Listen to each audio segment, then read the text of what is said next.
सभी के अंदर विराजमान परमात्मा के पावन चरणों में प्रणाम। राम राम साराम। आनंद श्री सदगुरु सुखराम जी महाराज की 98 वाणी है। गर्भ चेतावनी ग्रंथ है। गर्भ में हम वापस से ना आए उसके लिए महाराज चेता रहे कि हमारे द्वारा ऐसा कोई काम, ऐसा कोई कृत्य, ऐसी कोई करनी, ऐसी कोई क्रिया ना हो जाए जिसकी वजह से हमें वापस गर्भ में आकर दुख भोगना पड़े और यमराज अपने कर्मों का दंड भुगताए। कौन कौन से कर्मों का दंड, क्या क्या यमराज भुगताता है, उन सब का वर्णन सदगुरु कर रहे हैं। जम का रूप बताया। 14 करोड़ जम है जो सब जीवों को घेरते हैं आकर, कोई उससे बच नहीं पाता है और उनके पास अनेक प्रकार के आवध हैं, हथियार हैं। लंबा कर लो, पाँव लंबे कर लो, हाँ कर लो, लंबा कर लो, हाँ ठीक। उसके पास अनेक प्रकार के आवध हैं, हथियार हैं। 84 लाख प्रकार के हथियार हैं। ऐसे जमों का व्यवहार है। तो गहे जम जीव ऐसी विधि आण, नकावे है फांस, करे बदी बाण, जड़े नव ताक तसे धन माय, गेरे है मज्ज जीव खेचे है दान। कैसे करता है ये जमराज? गहे जम जीव इसी विधि आए, इस विधि से आकर जीव को पकड़ता है। नकावे फांस, करे बंदी जान, सब बंद कर देता है दरवाजे। जड़े नव ताक, 9 दरवाजे जो खुले हुए हैं, उन 9 दरवाजों पर आकर जम के दूत बैठते हैं और फिर तन के अंदर से प्राणों को खींच कर ले जाते हैं। एको दम लेन न पावे है कोई, झटके के छोड़ चले हंस जाए। कोई एक दम भी फिर ले नहीं पाता जब जम के दूत लेने आ जाते हैं। झटके से हंस छोड़कर चला जाता है। और रहे सब लार हित जग माई, जमा संग जीव अकेलो जाए। उसने जो कुछ भी किया पूरी जिंदगी भर, जितना भी उसका प्रवृत्ति पसारा था, वो सब उसका किया धरा वहीं का वहीं रह जाता है और जमराज के साथ जीव अपना हिसाब कराने अकेला ही जाता है। कोई उसके साथ भी नहीं चलता, कोई साथ जाने को तैयार भी नहीं होता। यानी उसको अपनी लड़ाई खुद ही लड़नी पड़ती है। अपने किए हुए कर्मों का भुगतान खुद ही भोगना पड़ता है। करसी सोई भुगतसी, प्राणी पुण्य और पाप, क्या बेटा क्या बाप, जो करेगा सो भरेगा। तो इसलिए हमारा चेता रहे कि अपने को करते वक्त ध्यान रखना चाहिए। तकोसो हो गेल इसी सी होई, होवे दुख अपार न बूझे कोई। विकट घाट बड़ा पन पहाड़, रुखा सो रुख आड़ा बहु झाड़। कैसा है वो रास्ता जहाँ से वो जमराज लेकर जाता है कि वहाँ पर अपार दुख है और वहाँ कोई साता पूछने वाला भाई बंधु भी नहीं है, सगा संबंधी भी नहीं है। कोई नहीं पूछे तो शिकायत कर दे। हाँ, कोई मित्रगण भी नहीं है कि आपकी सहायता कर दे। उस समय तो सहायता करने वाले 2 ही हैं, के तो सदगुरु और के राम जी। सदगुरु के ज्ञान को धारण किया और राम जी को,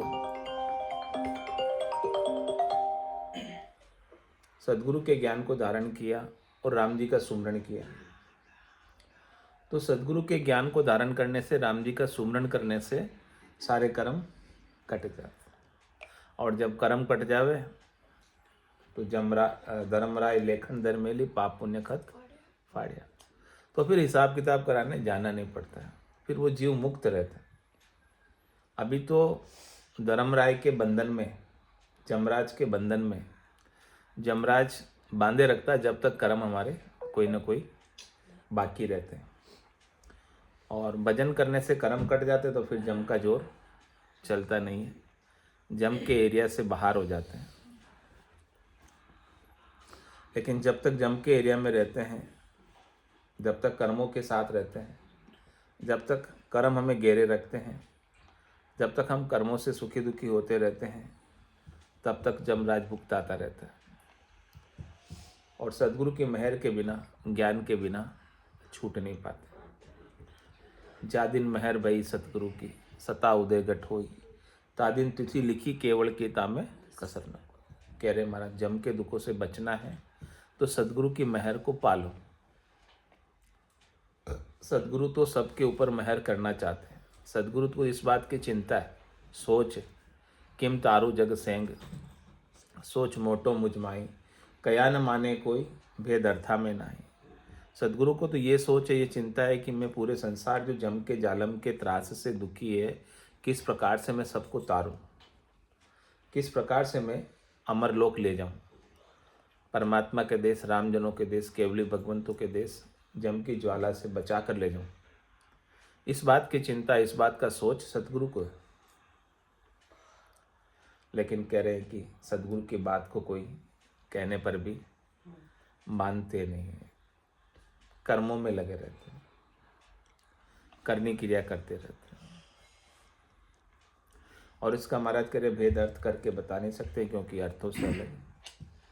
अर्जुन व्यास किसन कर्ण बिनिया, तो ये अर्था में नहीं आया, इसका अर्थ कर नहीं सकते, क्योंकि ये अर्थ होता है इंद्रियों के द्वारा, और ये ज्ञान इंद्रियातीत है, इंद्रियों से अगम है, अगोचर है, इंद्रियों से दृष्टिगत नहीं होता है, इंद्रियों से लखने में नहीं आता, इसलिए इसे अलेख कहते हैं। परमात्मा का नाम अलेख है, लखने में नहीं आते। तो जिसने ऐसे अलेख का, अगम का, अगोचर का ज्ञान पा लिया सदगुरु की कृपा मेहर से, तो उसके घट में सता उदय हो जाती है। सता उदय होने का मतलब वो सता रूप से सर्वव्यापक हो जाता है, यानी सत हो जाता है। सता से ही सत होता है, और सत की ही सता होती है। सता से सत होता है और सत की सता होती है। सता किसी माया की नहीं होती है, हमेशा सता सत की होती है, और सत हमेशा रहता है, सत का नाश नहीं होता, इसीलिए उसका नाम सत है। सत कल भी था, आज भी है, और कल भी रहेगा। तो सदगुरु हमें हमारे सत्य स्वरूप का ज्ञान कर, कि हमारा जो स्वरूप है वो सत्य है, इसका कभी नाश नहीं होता। नाश किसका होता है? देही का, असत का। देही असत, काया असत, काया माया की, काया नाम माया का हुई।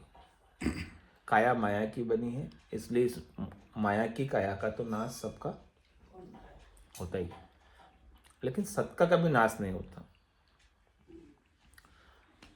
तो वो सता सतगुरु की, जो सत की सता है, वो आपके गट के भीतर अनुभव में आने लगे, लखने में आने लगे, समझ में आने लगे, बुद्धि पर विवेक उस सता का जग जाए, यानी वो सता आपके घट में प्रकट हो जाए। तो सदगुरु के ज्ञान की मेहर से प्रकट होती है, और जिस दिन मेहर हो जाती है उस दिन आपके सता रूप से आप प्रकट हो जाते हैं। सब गट तेरे साइया, खाली गट नहीं कोई, बलिहारी व गट में जामे प्रकट हो। वो गट दिव्य हो जाता है, वो गट विशेष हो जाता है, विलक्षण हो जाता है, जिस घट में सत की सत्ता प्रकट जाती है।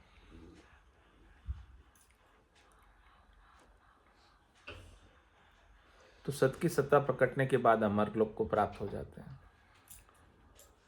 मृत्यु लोक उनके लिए दुख का कारण नहीं रह जाता, क्योंकि अब उन्हें पता चल गया कि उनकी मृत्यु अब होने वाली नहीं।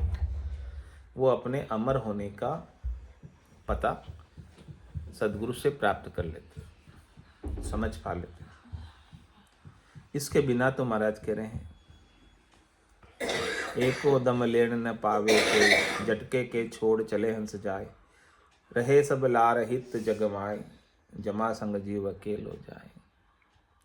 जो कुछ भी किया वो सब पीछे छूट जाता है। जो कुछ करके जो पाया है वो सब पीछे छूट जाता है। जो कुछ करने से क्या मिलता है? माया, और माया सब यही छोड़ के जानी पड़ती। रीतो ही आयो रीतो ही जासी, भूख को प्यासो ना गोरे, अंधन लक्ष्मी छोड़ चले गो, साथ न चाले गागर। कुछ भी उसमें से साथ लेकर नहीं जा सकते। जमा संग जीव अकेलो जाए। साथ क्या चलता है? पाप और पुण्य संग दो ही चाले, और न चाले लारो। जो जीव ने माया को उपाने के लिए, इकट्ठा करने के लिए, परिग्रह करने के लिए जो पाप किए, वो उसके साथ चलता है। और जो माया को उसने पुण्य के कार्य में खर्च किया, वो उसके साथ चलती है। सेवा के उपकार के कार्य में खर्च किया, वो उसके साथ चलती है। उपाने के लिए पाप किए, वो भी साथ चलेंगे और पुण्य भी साथ चलेंगे। तो पाप को अलग से भोगना है, पुण्य को अलग से भोगना है। पाप और पुण्य दोनों ही साथ चलते हैं और दोनों जोड़े से होते हैं, और दोनों को अलग अलग भोगना होता है। सुख के रूप में पुण्य भोगे जाते हैं और दुख के रूप में पाप भोगे जाते हैं।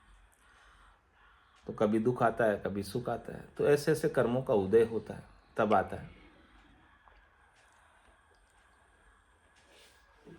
तको सो हो गेल सीसी होई, होवे दुख अपार न बूझे कोई। विकट गाढ़ बड़ा पन पाड़, रुखा सो रुख आड़ा बहु झाड़। उस रास्ते में बहुत आड़े झाड़ है, बड़ा विकट जंगल है। ऐसा एक उदाहरण दिया, दृष्टांत दिया है महाराज ने।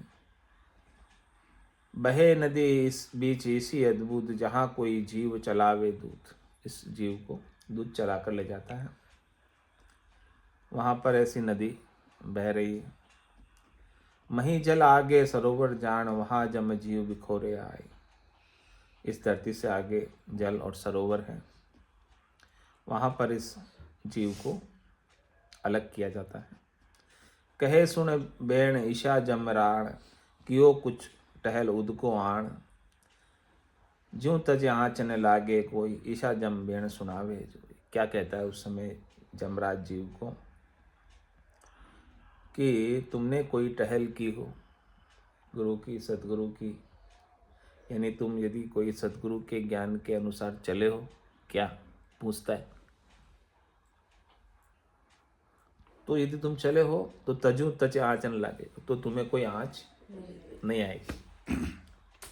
यदि तुम सांच को आँच नहीं, यदि तुम सांच पर थे, सांच के ऊपर चले थे, सांच को यदि तुमने प्राप्त किया था, तो ये जो मेरे जितने दुख हैं, मेरे जितने कष्ट हैं, वो तुमको एक भी नहीं लगेंगे, क्योंकि आपने अपने सांच स्वरूप को पा लिया। और यदि आपने अपने सांच स्वरूप को नहीं पाया, तो आप इस जीव को ही मैं मानते हो। और जीव को मैं मानने के कारण हम जीव को ही दुखी सुख देते हैं। दुखी सुखी कौन होता है? जीव ही होता है। जीव के घटक मन बुद्धि चित्त अहम, 5 प्राण, पान अपान उदान व्यान समान, 5 उपप्राण। इस प्रकार से ये जीव बना है और सारे सुख दुख इस जीव को भोगने पड़ते हैं जब तक ये जीव बना रहता है। और कब तक जीव बना रहता है? जब तक उसे अपने स्वरूप का पता नहीं चलता। तो पूछता है कि क्या तुझे अपने स्वरूप का पता है? जमराज भी पूछता है कि तू कौन है, तेरा स्वरूप तुझे पता है? तूने टहल की है कभी गुरु की, ऐसे स्वरूप को जानने में? कभी उनकी सेवा में रहा है? कभी उनका सत्संग सुना है? कभी ज्ञान चर्चा सुनी है?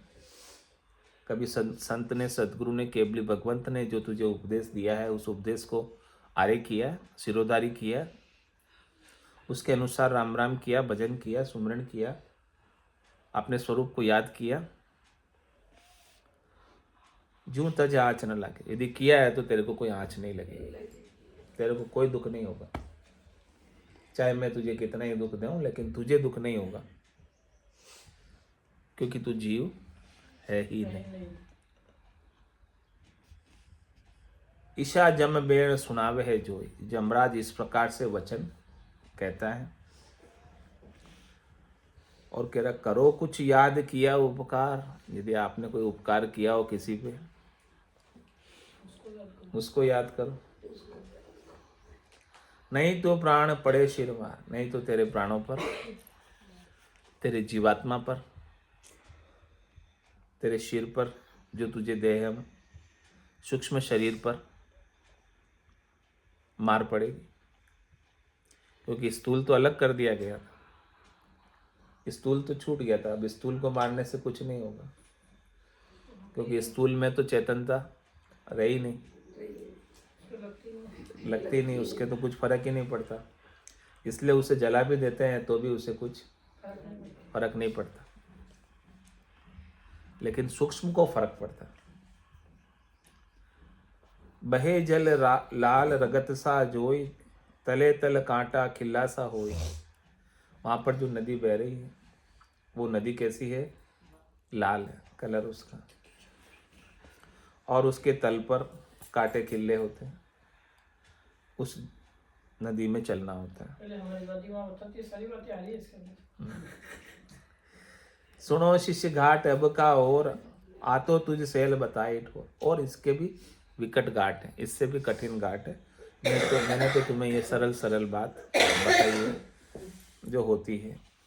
कहाँ लगे फेर कहूँ मैं तोई, बिकमी गेल जमा की। कहाँ तक कहूँ? जमराज के पास जाने का, न्याय कराने का, हिसाब किताब चुकाने का रास्ता बड़ा विकट है। तो फिर शिष्य पूछता है सतगुरु से, कहो गुरुदेव कुंडा परवान, किसे किसे दोष पड़े जीवान। कुंडों के बारे में बताओ। 28 कुंडे भारी, जामे झूले अदम नर नारी। 28 जम के कुंड हैं बड़े बड़े, वैसे तो 84 है, लेकिन उसमें से मुख्य 28 है।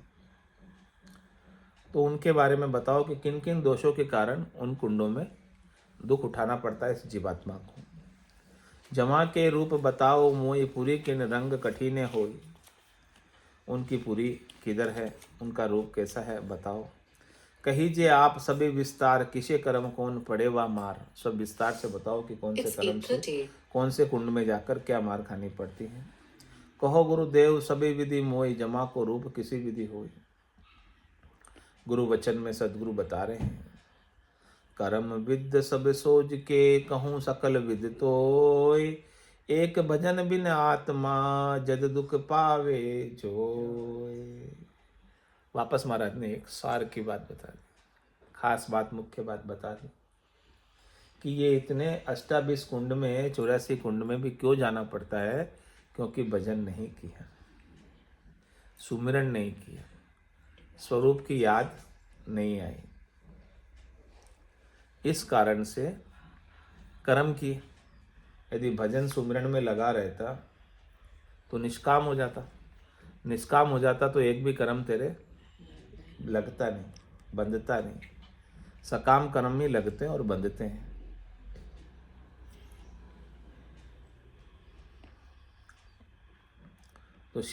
तो महाराज बता रहे हैं, होवे शिष्य कुंडा 84 हो, तिकारा नाव बताऊं तो। उनके सबके नाम बता रहे हैं 84 कुंडों के। अहूँ अहंकार अलेजन अख, विषय विरिपान चहूली चख। शिला गुल पाख अबीचर कुंड, महाभक भाण कुटुंबी झुंड।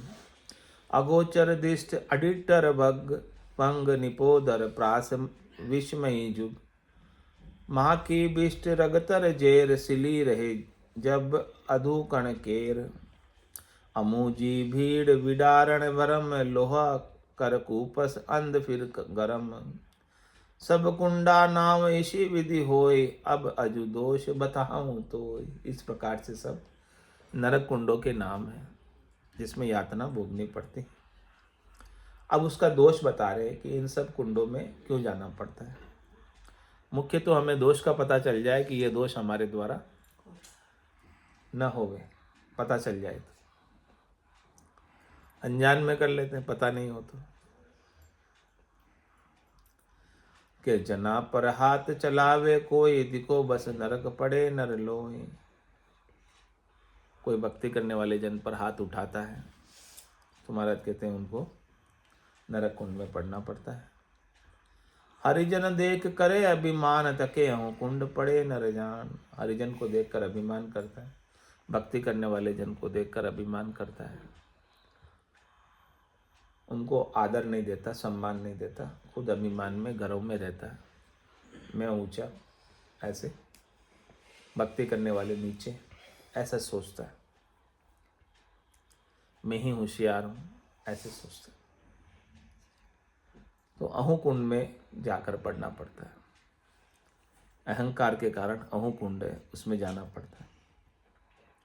जना बीच विरोध उठापे, कोई तिको भिष्ट कुंड पड़े नर जाए। कोई भक्ति करने वाले जनों के बीच विरोध कर देता है, उनसे बैर विरोध कर देता है और आपस में भी लड़ाई झगड़े करवा देता है,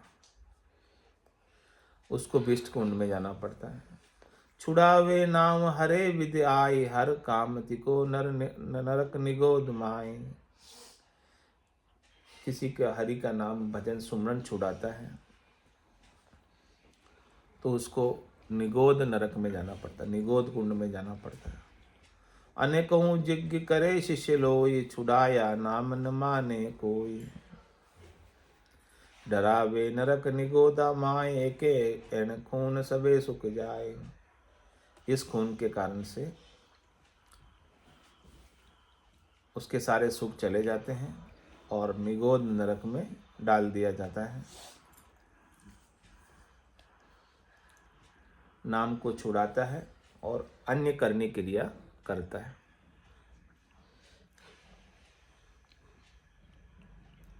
इस संसार के अंदर सुनो शिष्य नाम जिलावे, कोई अनेको खून सबे रद्द होई। और महाराज ने उपाय भी बता दिया कि ये खून सारे, कर्म सारे, दोष सारे रद्द करना हो, कैंसिल करना हो, नल एंड वॉइड करना हो तो महाराज फरमा रहे हैं कि नाम जेल लो। ऐसो नाम जिलावे कोई, कियोड़ा करम सबे रद्द होई। सुनो शिष्य नाम जिलावे, कोई अनेको खून सबे रद्द होई। इन खूनों को रद्द करने का क्या उपाय है ताकि हमें दुख ना भोगना पड़े? तो सदगुरु के पास जाकर ऐसा नाम जेल लो। सदगुरु बख्शे राम नाम, सिसदारे विश्वास। रामचंद्र निज दिन डटे, निश्चय होई प्रकाश। सुनो शिष्य नाम जिलावे, कोई अनेको खून सबे रद्द होई। अनेक खून है, अनेक दोष है जो हमारे द्वारा जाने में अनजाने में बन जाते। तो इन सब को रद्द करने का उपाय राम जी के नाम का सुमिरन। ईशो हरि नाम दियो फल जान। हरि नाम का फल बताया महाराज। इतना जबरदस्त फल है कि हमारे सब कर्मों का नाश कर देता है। महाकर्म दुष्ट ने लागे हैं आन। मोटे से मोटे कर्म हो हमारे, दुष्ट से दुष्ट कर्म हो, नीच से नीच कर्म हो, कितने ही पाप हमारे द्वारा बने हुए हो, लेकिन यदि हरिनाम का सुमरण हो गया तो हरिनाम के सामने सारे कर्म नल एंड वॉइड है, कोई लगते ही नहीं। यानी हरि का सुमरण हो गया, यानी स्वरूप का सुमरण हो गया, सत का सुमरण हो गया, तो आपके स्वरूप में कोई कर्म पहुंचता ही नहीं। उसकी याद नहीं आएगी स्वरूप की तो आप कर्मों के साथ जीव में ही रहोगे, और जीव में रहने पर तो सारे कर्म हैं। जीव के साथ ही तो है कर्म, सुख दुख सब शरीर के साथ, जीव के साथ।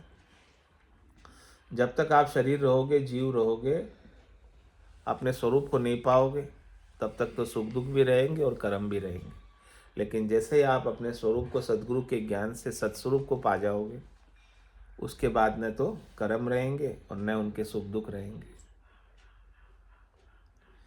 तो भजन से अपने स्वरूप को पा सकते हो। भजन ही एक उपाय है जिससे आपकी वासना जल जाए। भजन सु वासना जल जाए, दूजो और कोई नहीं है उपाय। भजन ही एक उपाय है, भजन ही एक रुखाड़ा है, रक्षक है कि आपको वापस देह धर के आने से बचाता है। देह धर के आओगे तो देह के साथ सब दुख सुख दुख है ही। तो सुनो शिष्य नाम जिलावे, कोई ऐसा कोई नाम हमें जिला दे, ऐसा नाम हमारे हाथ लग जाए कि हमारे अनेकों ही खून सभे रद्द हुई। आज दिन तक के किए हुए कर्म, अनंत जन्मों के कर्म, ये आत्मा तो अनंत जन्मों से है ना, आज से थोड़ी है। जब से ये सृष्टि रची गई उससे पहले से है ये आत्मा। सृष्टि की रचना भी बाद में हुई और महाप्रलय में भी गई, फिर रचना हुई, फिर महाप्रलय हुई, तब से आत्मा है। तो तब से कितनी बार ये शरीर धरे इसने, कितने शरीर धरे। नदी में रेत के कणों की गिनती मुमकिन संभव, लेकिन इस जीवात्मा ने कितने शरीर धरे और कितने कर्म किए, अनगिनत। तो महाराज अनगिनत कर्मों को रद्द करने का उपाय सुनो शिष्य नाम जिलावे। हे शिष्य, आपको कोई नाम जिला दे और आप जेल लो, दोनों ही महत्वपूर्ण है। जिलाने वाला भी मिलना चाहिए और जेलने वाले के अंदर भी श्रद्धा विश्वास होनी चाहिए। बिना श्रद्धा विश्वास के लाभ नहीं होता। ईशो हरि नाम दियो फल जान, ऐसे हरि नाम का फल है कि महाकर्म दुष्ट ने लागे हैं आप। दुष्ट से दुष्कर्म भी आपको छुएंगे नहीं, परेशान नहीं करेंगे,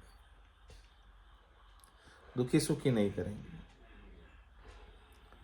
ईशो सुन अर्थ विचारे कोई तिको नर आप निरंजन होय। क्या कह रहे महाराज, इस बात का कोई अर्थ पर विचार करे। महाराज आपको समझा रहे ज्ञान, और आपको उस ज्ञान को समझकर उस ज्ञान पर विचार करना है, सोचना है कि महाराज क्या ज्ञान दे रहे हैं हमें, क्या बात समझा रहे हैं और क्या समझाना चाहते हैं। और जिसने अपने स्वरूप का विचार कर लिया कि मेरा स्वरूप सत्य है, अविनाशी है, तो वो महाराज कह रहे हैं कि नर आप निरंजन हुई। वो खुद नर फिर नर नहीं रहता, वो नर फिर मनुष्य नहीं रहता, वो नर फिर देही नहीं रहता, वो नर फिर जीव नहीं रहता, वो नर फिर निरंजन हो जाता है, अंजन से रहित हो जाता है। अंजन कहते हैं आँखों को, दिखने वाले से रहित हो जाता है, अदृश्य हो जाता है। दृश्य आपका शरीर है, अदृश्य आपकी आत्मा है। आत्मा कभी दिखाई नहीं देती। तो जिसने ऐसे सदगुरु के द्वारा दिए हुए स्वरूप बोध के नाम पर विचार कर लिया, आपने असली नाम पर विचार कर लिया, वो अपने आप निरंजन हो गया, यानी अपने आप ब्रह्म हो गया, अपने आप तत्व हो गया। ब्रह्म तो है ही, तत्व तो है ही, लेकिन उसे तत्व होने का, ब्रह्म होने का भान नहीं है। उसे शरीर होने की, जीव होने की भ्रांति है। उसका शरीर और उसका जीव उस ब्रह्म का रिफ्लेक्शन है, विवर्त है, प्रतिबिंब है। और उसने प्रतिबिंब को ही असली अपना स्वरूप माना, रूप माना। रूप को ही असली मानकर सुखी दुखी होता है, जबकि रूप तो एक प्रतिबिंब है। रूप तो केवल रिफ्लेक्शन है, रूप तो केवल एक आभास है। रूप वास्तविक नहीं है, लेकिन जो वास्तविक नहीं है उसे हम वास्तविक मान लेते हैं। तो जिसे वास्तविक अपने स्वरूप का पता चल जाता है, वो तो अपने आप ही खुद ही क्या बन जाता है, फिर नर से नारायण हो जाता है। नर से नारायण करने के लिए ही नरदेह मिली है, या नर से पशु होने के लिए। ऐसे ज्ञान को नहीं धारण करोगे तो नर होते हुए भी पशु संज्ञा है। नर संज्ञा भी किसमें, ज्ञान ध्यान गुण साध समागम सिमरन कथा विलासा, जागे जीते रामय सुमरे सूता हुई अभ्यास, उसमें तो नर संज्ञा है। और पशु संज्ञा किसमें, घर की गांगरत गयो जमारो उधम आपदा माई, मुँह से ठगे भरी का उदर, पशु संज्ञा या पाई। तो महाराज कह रहे हैं आपको नर से नारायण होने के लिए परमात्मा ने कृपा करके ऐसी देव दुर्लभ मनुष्य शरीर आपको प्रदान किया है। इस पर विचार करो, ऐसे सदगुरु के द्वारा दिए हुए ज्ञान पर विचार करो। ज्ञान को समझो, प्राणिया समझ और सिमरो राम। ज्ञान को समझकर राम का सिमरन करो, ताकि आपको अपने स्वरूप की क्लियरिटी आ जाए, आपको अपने सत्य की पता चल जाए। वे तुझ दोष बताऊं और बिना हर नाम नहीं गत मोख। और बता रहे महाराज, बिना हरि के नाम के गति नहीं, मोक्ष नहीं। और दोष बता रहे हैं, करे जो कर्म ही तो जुगमाए भुगते जीव जमा कर जाए। जो भी उसने कर्म किया है उस कर्म के अनुसार जमराज वापस फल भुगताता है। क्या क्या कर्म है महाराज बता रहे, जनासु बेर रखे दिल को इतिको नरक पड़े घूमे जोए। जो भक्ति करने वाले जनों से बेर रखते हैं, दिल में विरोध रखते हैं, उनको नरक के अंदर घूमना पड़ता है, जाना पड़ता है। उठापे ज्ञान चले मन जोर तिको नर खम्ब बंधे उन ठोर। और जो ज्ञान की उथापना करके अपने ही मन के जोर से चलता है, मन मते ही चलता है, मन मते ही फिरता रहता है, कभी शब्द में, कभी रूप में, कभी रस में, कभी गंध में, कभी स्पर्श में। जहाँ जहाँ उसका मन को सुख अच्छे लगते हैं वहाँ वहाँ वो चला जाता है। और ज्ञान की उथापना कर देते हैं। सद्गुरु तो ज्ञान देते हैं कि मन और विषयों से आपको अलग रहना है, लेकिन मन और विषयों के साथ ही लगा रहता है। तिको नर खम्ब बंधे उठो, उसको वहाँ पर खम्बे से बांध दिया जाता है, क्योंकि अभी विषयों को बहुत उसने भटक भटक कर जगह जगह जाकर चरा था, इसलिए अभी से बांध दिया जाए। बोलो राम सतगुरु देव जी महाराज ने धन्य हो, धन्य हो। परम दयाल सतगुरु सुखराम जी महाराज ने धन्य हो, धन्य हो। अनंत श्री सतगुरु सुखराम जी महाराज के ज्ञान स्वरूप Recording stopped. धन्य हो, धन्य हो। केवली भगवंता ने धन्य हो, धन्य हो। जीवा कारण जहाल ने धन्य हो, धन्य हो। मोक्ष के मालिका ने धन्य हो, धन्य हो। अनंत कोटि संतान ने धन्य हो, धन्य हो। राम सभा में राम राम सा, राम राम सा, राम राम सा।